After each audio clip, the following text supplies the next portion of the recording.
Operation Sindoor നടത്തുമെന്ന വിവരം പാകിസ്ഥാനെ മുൻകൂട്ടി അറിയിച്ചെന്ന് വിദേശകാര്യമന്ത്രി സമ്മതിച്ചെന്ന് രാഹുൽ ഗാന്ധി. പാകിസ്ഥാന് നേരെയുള്ള ആക്രമണം മുൻകൂട്ടി അറിയിച്ചത് കുറ്റകരമാണ്.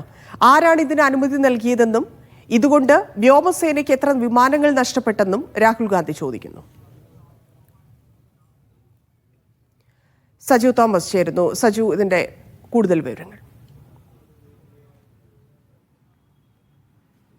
ധന്യ, ഓപ്പറേഷൻ സിന്ദൂറിലൂടെ പാകിസ്ഥാനിലെ ഭീകരവാദ കേന്ദ്രങ്ങൾ ആക്രമിക്കാൻ പോകുന്നു എന്നുള്ള വിവരം പാകിസ്ഥാനെ മുൻകൂട്ടി അറിയിച്ചെന്നും അതുകൊണ്ട് തന്നെ മിലിറ്ററി ഇതിൽ ഇടപെടലെന്നും കേന്ദ്രം നേരത്തെ തന്നെ, അതായത് കേന്ദ്ര സർക്കാർ നേരത്തെ തന്നെ പാകിസ്ഥാന് വിവരം നൽകി എന്നുള്ള കാര്യമാണ് വാർത്താ ഏജൻസികൾക്ക് വിദേശകാര്യമന്ത്രി എസ് ജയശങ്കർ നൽകിയത്. ഇത് വലിയ തെറ്റാണ്. പ്രത്യേകിച്ച് ഇന്ത്യയുടെ നീക്കം പാകിസ്ഥാനെ നേരിട്ടറിയിക്കുകയും ഇതിലൂടെ വലിയ രീതിയിൽ ഇന്ത്യക്ക് നാശനഷ്ടങ്ങൾ വരാനുള്ള കാരണത്തിൽ പ്രധാനമായിട്ട് ഇത് മാറിയിട്ടുണ്ടെന്നും ഇന്ത്യയുടെ റഫാൽ വിമാനങ്ങളടക്കം നഷ്ടപ്പെട്ടിട്ടുണ്ടെന്നുള്ള വാർത്തകൾ സാധൂകരിക്കുന്ന രീതിയിലേക്കാണ് ഇത്തരത്തിലുള്ള വാർത്തകൾ നൽകിയതെന്നുള്ള ആരോപണം ഇപ്പോൾ ശക്തിപ്പെടുകയാണ് ചെയ്യുന്നത്. എന്തായാലും വിദേശകാര്യമന്ത്രി വാർത്താ ഏജൻസികൾ നൽകിയ ഈ ഒരു പ്രസ്താവന അല്ലെങ്കിൽ ഈ ഒരു ബൈറ്റിലൂടെ വലിയ രീതിയിൽ ഇപ്പോൾ വിവാദത്തിന് തിരികൊളുത്തിരിക്കുകയാണ്. രാഹുൽ ഗാന്ധി ചില ചോദ്യങ്ങളാണ് ഇപ്പോൾ ചോദിച്ചിരിക്കുന്നത്. പ്രത്യേകിച്ച് എത്ര കുറ്റകരമായ അനാസ്ഥയാണ് കേന്ദ്ര സർക്കാരിന്റെ ഭാഗത്തുനിന്ന് ഇപ്പോൾ ഉണ്ടായിട്ടുള്ളതെന്നും അതുകൊണ്ട് തന്നെ ആരാണ് ഇതിന് ഉത്തരവാദിയെന്നും എന്തുകൊണ്ടാണ് വ്യോമസേനയ്ക്ക് എത്ര വിമാനങ്ങൾ നഷ്ടപ്പെട്ടു എന്നുള്ള കാര്യം ആ വിവരങ്ങൾ